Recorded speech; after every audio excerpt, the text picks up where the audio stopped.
It was a quiet, sunlit morning in the village of Ilumo. The cockerels had long since announced the day, and the aroma of freshly cooked maize porridge lingered in the air. Women balanced clay pots on their heads as they walked to the river, their laughter carrying over the dusty paths lined with baobab trees. Children darted between the narrow lanes, their bare feet kicking up little clouds of red earth as they played. It was a village that thrived on its traditions. Every corner of Ilumo told stories of its heritage passed down from generations. At the heart of the village lived Amara, a woman of 32, known for her gentle smile and unwavering kindness. Amara had inherited her late grandmother's modest hut, a small structure made of dried mud walls and a neatly thatched roof.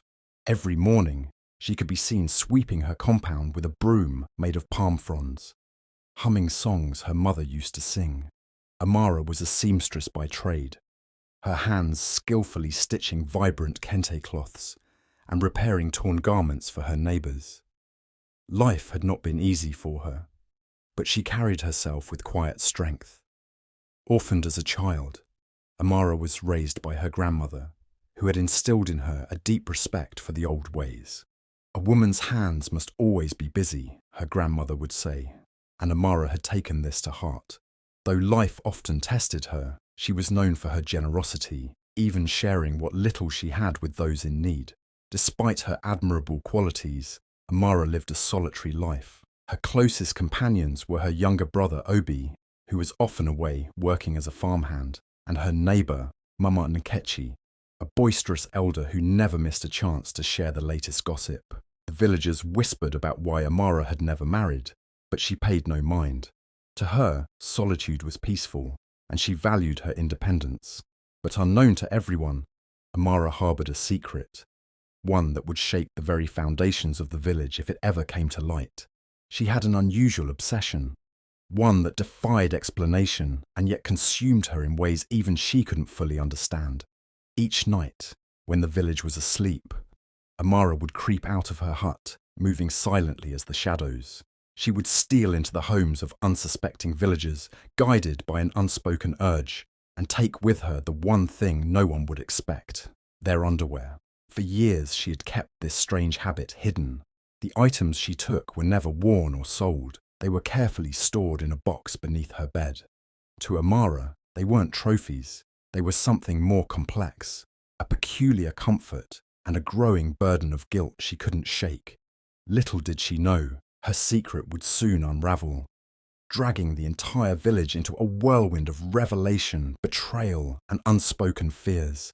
If only they knew what Amara did with their underwear.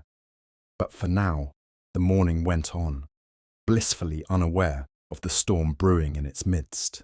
The morning bustle of Ilumo had barely settled, when the village square erupted into chaos. It started innocently enough. Mama Nkechi, the self-proclaimed newsbearer of the village, stormed into the marketplace clutching a pale blue cloth in her hand. Her voice, loud enough to rival the town criers, drew immediate attention. "Who steals panties, eh? Who in this village has sunk so low?" she exclaimed, waving the cloth high for all to see. Her question was met with gasps, whispers, and a growing crowd of curious onlookers. It wasn't long before Obi, Amara's younger brother, arrived, breathless and worried. "Amara," he called, rushing into her hut. "You need to come outside. There's trouble in the village."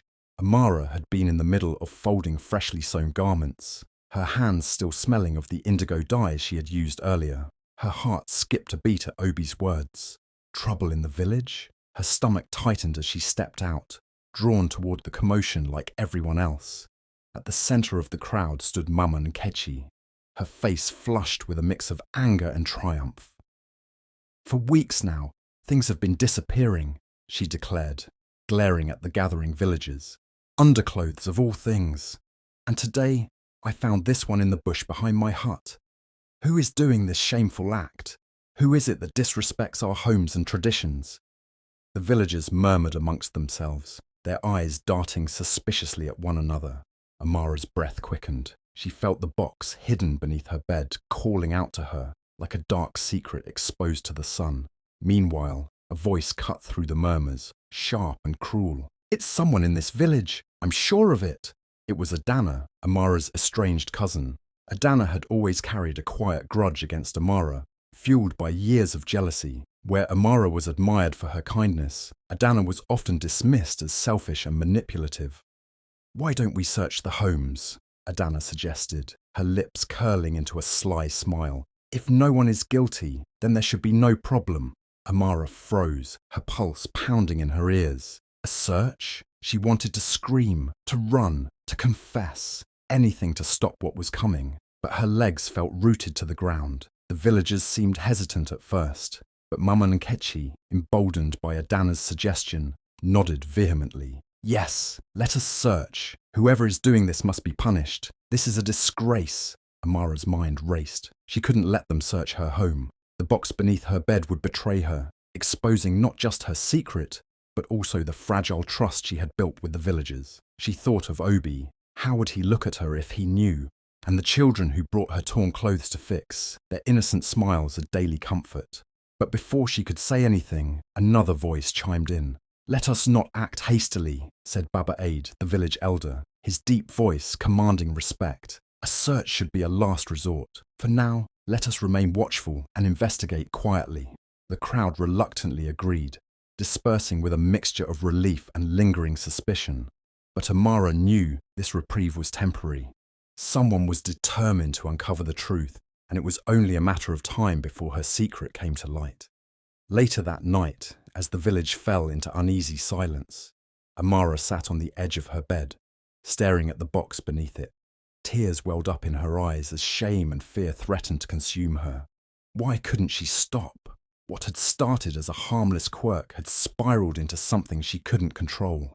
Outside her hut, the shadows seemed to move with a life of their own, and in the distance, she thought she heard Adana's voice, soft and sinister, plotting the next step in her campaign against Amara. The balance of Amara's quiet life had been shattered, and with it came the dawning realization. There was no escaping the storm she had unwittingly unleashed. The days following the commotion in the village square were far from peaceful. Though Baba Aid's intervention had momentarily calmed the situation, the undercurrent of suspicion lingered. Whispers of the stolen undergarments grew louder, and the once friendly gazes of Amara's neighbours began to harden with distrust. Adana, always the instigator, seized the moment to deepen the villagers' suspicions. She would stand in the marketplace, weaving elaborate tales about the panty thief, with exaggerated gestures. "I hear they keep the stolen clothes in their hut, hidden like a treasure," she declared one afternoon, ensuring her voice carried over the clinking of market wares. "What kind of person does that? It must be someone with a dark, twisted mind." Amara, who had come to the market to buy thread and needles, overheard the accusations. Her hands trembled as she clutched her basket tighter, forcing herself to keep her head down. Every step felt like walking through quicksand, as if the weight of her secret had become tangible. She knew Adana's words were aimed at her, though no names had been mentioned. That evening, Obi returned from the fields with a grim expression. "Adana is stirring trouble again," he said, sitting beside Amara. "She's talking about searching homes, Amara. What are we going to do?" Amara wanted to confide in Obi, to tell him everything. But fear held her tongue. What would he think of her? Would he abandon her like others in her life had before? Instead, she forced a smile. "It's just talk, Obi. People will forget soon." But the villagers didn't forget. Over the next few days, Amara noticed subtle changes. Women who used to greet her warmly now avoided her. Children who once ran to her with giggles and torn clothes stayed at a distance, their mothers whispering warnings in their ears. Even Mama Nkechi, who had once praised Amara's sewing skills, now looked at her with suspicion. To make matters worse, Adana escalated her campaign. She visited Baba Ad under the guise of concern. "Elder, we must act," she said, her voice dripping with fake sincerity. "This thief is violating our homes. What if it's more than undergarments next time? What if they start stealing things of value?" Though Baba Aid remained cautious, the pressure from Adana and others began to weigh on him. He reluctantly agreed to a council meeting to address the growing unrest. Amara's quiet struggles. As the village buzzed with the news of the upcoming council meeting, Amara found solace in her work. Her hands moved deftly, stitching intricate patterns into fabric, but her mind was a whirlwind of anxiety. She began avoiding public spaces, working late into the night by the dim light of an oil lamp. One evening, as she stitched a bright yellow wrapper for Mama Nkechi's granddaughter, a knock at her door startled her. She opened it to find Chidi, a soft-spoken farmer and one of the few people who had always treated her kindly. "Amara," he said, holding a basket of fresh yams, "I noticed you haven't been to the market lately. I thought you might need these." Amara's eyes welled up with tears. "Thank you, Chidi. That's very kind of you." Chidi hesitated, then added, "Don't let them get to you. People are quick to judge, but those of us who know you, we see your heart. Stay strong." His words warmed Amara's spirit, but the comfort was fleeting. The shadow of the council meeting loomed over her, and the box beneath her bed felt heavier with each passing day. The council meeting and rising tensions. The day of the council meeting arrived, and the villagers gathered beneath the great Iroko tree in the village square. Baba Ad sat at the centre, flanked by the other elders, while the villagers crowded around in anticipation. Adana was among the first to speak, her voice carrying the venom of her accusations. "Elders, this is not just about missing garments. This is about our safety, our dignity. We cannot allow a thief to roam freely among us. It's disrespectful to our traditions and our community." The crowd murmured in agreement, their anger stoked by Adana's fiery words. Baba Adi raised his hand for silence. "We must approach this with wisdom," he said. "Accusing without evidence is dangerous. Does anyone have proof of who the thief might be?" The crowd fell silent, but Adana wasn't done. "Maybe we don't have proof yet, but we all know some people act strangely," she said, her eyes narrowing as they swept over the crowd before landing on Amara. Amara felt the weight of dozens of eyes turning toward her. Her heart raced, and she clenched her fist to keep her hands from trembling. "Adana!" Baba Ade warned, his tone stern. "If you have no evidence, you will not name names." Adana smirked but held her tongue, content with the seed of doubt she had planted. A test of strength. That night, Amara lay awake, staring at the wooden beams of her ceiling. She couldn't keep living like this, hiding in fear and shame. But what could she do? Confessing would only bring humiliation and rejection, but keeping silent was suffocating her. The next day, as she swept her compound, Mama Nkechi approached her. "Amara," she said, her tone softer than usual, "I know people are talking, but don't let them break you. The truth has a way of coming out, and I believe it will clear the innocent." Amara nodded, unable to find words. For the first time in days, she felt a glimmer of hope. Perhaps not everyone was against her, but that hope was short-lived. Adana's schemes took a darker turn. Late one evening, as Amara returned from fetching water, she found her hut door ajar. Inside, the box beneath her bed had been dragged out, its contents spilled across the floor. Amara's breath caught in her throat. Someone had broken into her home, and they had found her secret, building suspense. The next morning, the village awoke to the news that Adana had discovered stolen garments in Amara's home. She paraded through the village with a bundle of underclothes, claiming to have found them in the bush outside Amara's hut. "She's been hiding them all along," Adana declared, her voice ringing with triumph. "What other explanation is there?" Amara stood at the edge of the crowd, her face pale and her body trembling. The villagers turned on her, their whispers growing into shouts. "How could you? We trusted you." But as the accusations flew, Chidi stepped forward, his voice firm. "We don't know the full story yet. Let's not condemn someone without hearing their side." His words silenced the crowd momentarily, but the damage had been done. Amara's secret was out, and the storm that had been brewing was now a full-blown tempest. Through it all, Amara held her head high, even as tears streamed down her face. Her world was crumbling, but deep within her, a resolve began to form. She would not let Adana, or anyone else, destroy her entirely. If she was going to face this, She would do so with the strength her grandmother had taught her. The rising tide of challenges had pushed Amara to the edge, but the battle for her dignity was only just beginning. The sun had just begun to set, casting long shadows over Ilumo, when Amara's world unravelled completely. She had spent the day avoiding the village square, knowing that Adana's accusations had spread like wildfire. Every look she received, every hushed whisper behind her back, felt like a dagger to her already fragile spirit. But she hadn't expected the betrayal to come from within her own home. It was Obi who delivered the final blow. He stood in the doorway of their small hut, his face a mix of anger and heartbreak. In his hands, he held the box, the one Amara had hidden beneath her bed for months. "Amara," he said, his voice trembling. "Why? Why didn't you tell me?" Amara froze, her breath caught in her throat. "Obi, You've been stealing from the villagers," Obi interrupted, his voice rising. "All this time, I defended you.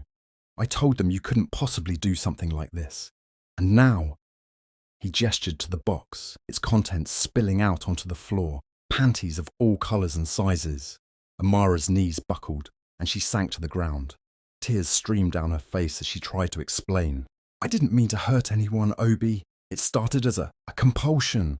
I can't explain it. I didn't know how to stop." Obi's expression softened for a moment, but then the weight of the situation pulled him back into anger. "You should have told me," he said, his voice quieter now.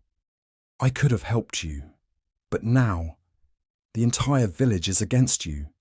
Do you know what they're saying? They think you're cursed, Amara, that you've brought shame to this family." The word shame pierced through Amara like a blade. She had always prided herself on her resilience, her ability to endure the hardships of life. But this was too much. That evening, the village council convened once more. This time, Adana had proof, or so she claimed. She marched into the square, with Obi trailing reluctantly behind her, the infamous box in his hands. "Here it is," Adana declared, her voice ringing with triumph. "The evidence we've been waiting for, found in Amara's hut."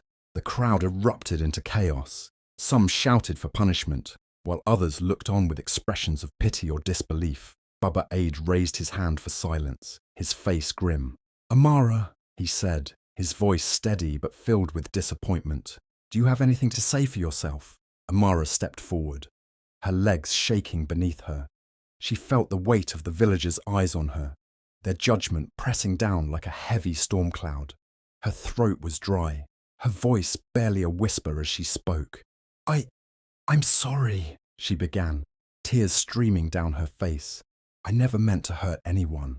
I don't know why I did it, but I'm not cursed. I'm not evil. I'm just broken." Her words hung in the air, and for a moment the crowd was silent. But then Adana stepped forward, her voice dripping with mock sympathy. "Broken?" she sneered. "We all have our struggles, Amara. That doesn't give you the right to steal from the rest of us." The crowd murmured in agreement, and Amara felt her heart shatter. She had lost everything: the trust of her family, the respect of her neighbours, and her own sense of dignity. A moment of despair. That night, Amara sat alone in her hut, the box now emptied and discarded in the corner. She stared at her hands, calloused from years of sewing, and wondered how those same hands had betrayed her.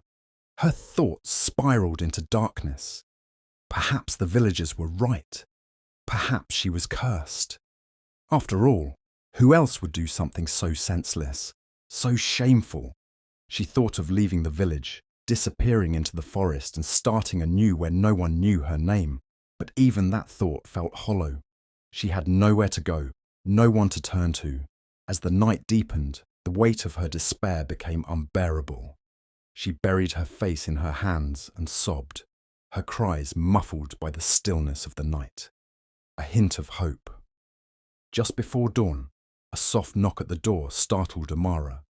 She wiped her eyes, hesitating before opening it. To her surprise, Chidi stood there, holding a small bundle wrapped in cloth.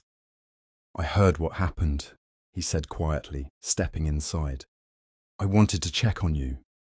Amara couldn't bring herself to meet his eyes. "Why?" she asked bitterly. "Everyone else has turned against me. Why are you still here? Chidi set the bundle on the table and unwrapped it, revealing a small loaf of bread and a gourd of water. Because I know you, Amara. I know your heart. You've made mistakes, yes. But that doesn't erase all the good you've done, the children you've helped, the kindness you've shown. Amara's tears flowed anew. But this time, they weren't just tears of sorrow. Chidi's words, though simple, carried a warmth that began to melt the ice around her heart. You're stronger than this, he said, his voice steady. Don't let them break you. Prove to them and to yourself that you can rise above this. As Chidi left, the first rays of sunlight broke through the horizon, casting a golden glow over Ilumo. For the first time in days, Amara felt a flicker of hope. It was faint, like a single candle in a dark room, but it was enough to keep her going. She didn't know how she would fix things, but she resolved to try. Because Chidi was right, she couldn't let this be the end of her story. The morning after Chidi's visit, Amara awoke with a renewed sense of purpose. For days she had been a shadow of herself, shrinking under the weight of the village's judgment. But not anymore. She was tired of living in fear and shame. If she was to reclaim her life, she would need to face the storm head-on. Her first stop was Baba Aid's compound. The elder was surprised to see her standing at his doorway, her head held high and her eyes determined. "Elder, I need to speak to the council," she said firmly. Baba Aid studied her for a moment before nodding. "Very well, Amara, you will have your chance." By midday, the village square was filled with curious onlookers. News of Amara's request had spread quickly, and everyone wanted to see what she had to say. Adana stood near the front, a smirk on her face, confident that Amara's plea would only solidify her downfall. When the crowd settled, Baba Ada raised his hand, signalling for silence. "Amara, you requested this meeting. Speak." Amara stepped forward, her heart pounding in her chest.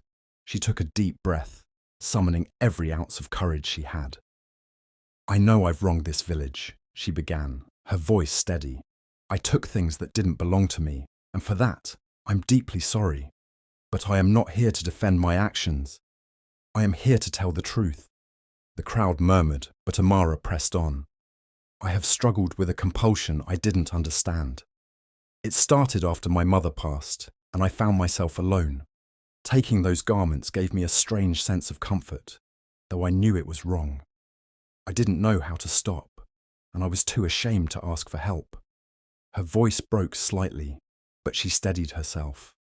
"I know I have hurt many of you, and I am ready to face the consequences, but I will not let my mistakes define me. I am more than my failures." The crowd was silent, stunned by her candor. Even Baba Aid looked taken aback. But before anyone could respond, Chidi stepped forward. "Elder," he said, addressing Baba Aid, "if I may speak." Baba Aid nodded, and Chidi turned to the crowd. "Amara has made mistakes, yes, but let us not forget the good she has done. She has sewn clothes for our children, mended torn garments without asking for payment, and cared for the sick when no one else would. How many of us can say we have never faltered?" The villagers began murmuring again, this time with less hostility. Adana, however, was not ready to relinquish her hold on the narrative. "This is all very touching," she said, stepping forward. "But it doesn't change the fact that Amara violated our trust. She deserves to be punished." Amara turned to Adana, her voice calm but resolute. "You're right, Adana. I do deserve consequences. But what about you? What about the lies you've told and the hatred you've spread to turn this village against me?" The crowd gasped, and Adana's smirk faltered. "What are you talking about?" she demanded. Amara reached into her pocket and pulled out a small piece of fabric, one of the stolen garments that Adana had paraded around as evidence. "This was never missing," Amara said, holding it up for everyone to see. "It belonged to Mama Nkechi, and I returned it to her weeks ago, yet somehow it ended up in the pile you claim to have discovered." Mama Nkechi stepped forward, her expression stern. "That's true," she said. "I remember Amara returning it to me." "Adana, how did you get it?" Adana stammered, her face turning red. I found it outside her hut." But the damage was done. The villagers began murmuring again, this time with suspicion directed at Adana. Baba Ade raised his hand for silence. "Adana," he said, his voice heavy with disappointment. "It seems you have not been entirely truthful. This council does not condone deceit, no matter the circumstances. Your actions have sown discord in this village." Adana's face crumpled as the weight of Baba Ade's words settled over her. For the first time, she looked truly defeated. A moment of redemption. With Adana's lies exposed, the villagers' anger began to dissipate. One by one, they stepped forward to offer Amara words of encouragement and forgiveness. Maman Nkechi was the first. "You made a mistake, child, but you've shown courage in owning up to it. That takes strength." Others followed, and though not everyone was ready to forgive, the shift in the crowd's mood was palpable.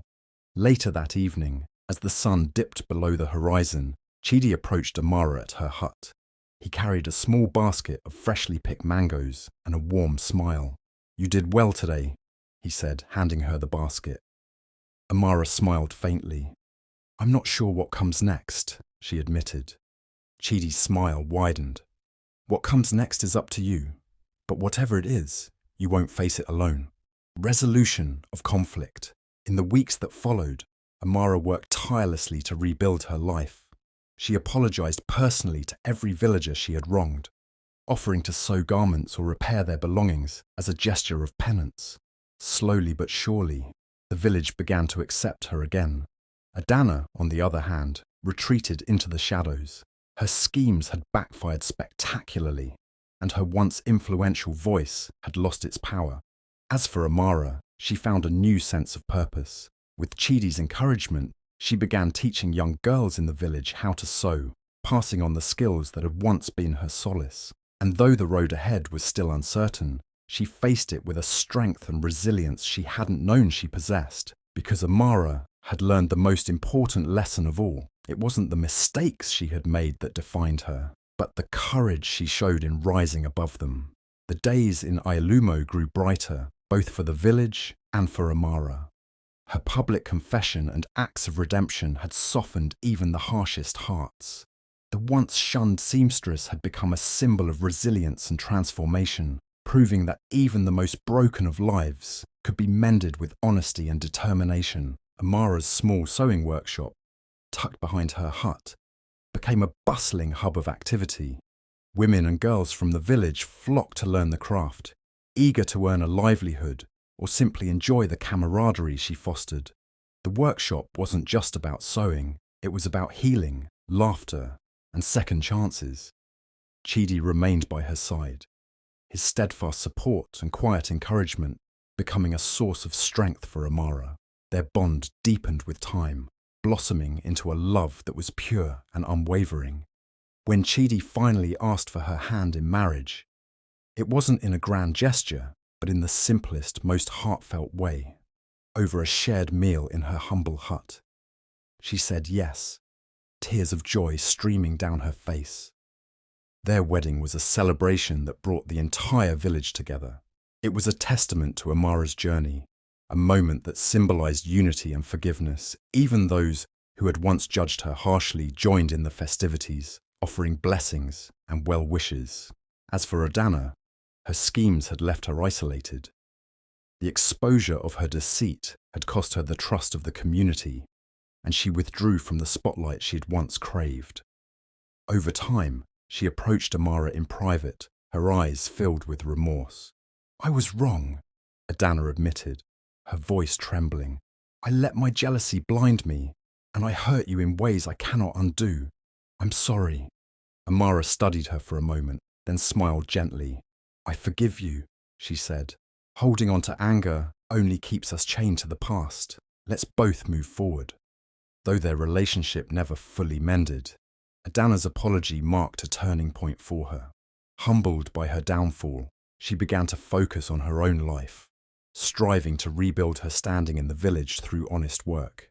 Amara's life flourished in ways she had never imagined. Her marriage to Chidi was filled with love and mutual respect, and her sewing business thrived. With the support of the villagers, she expanded her workshop, teaching not only sewing, but also lessons in self-reliance and resilience. The community rallied around her, recognizing the strength it had taken to confront her mistakes and transform her life. Amara's story became a tale that parents told their children, a reminder that even the darkest chapters of life could lead to redemption. One evening, as Amara and Chidi sat outside their home, watching the sunset, she reflected on her journey. "Do you know what I've learned?" she said, her voice soft. "What's that?" Chidi asked, his hand resting gently on hers. "That no matter how heavy the burden of our mistakes, we can always rise above them," she said. "Kindness and resilience are like the thread of a needle. They can stitch even the deepest wounds." In the quiet of that moment, it was clear that Amara's story wasn't just hers alone. It was a lesson for everyone in Ialumo, a reminder that life's hardships are not the end, but rather a chance to grow and transform. As the village embraced its newfound unity, Baba Ada shared a proverb during a gathering: "The one who stumbles and rises is stronger than the one who never falls." And so, Amara's journey became a legacy, proof that no matter how broken we may feel, we all have the power to sew our lives back together, one stitch at a time.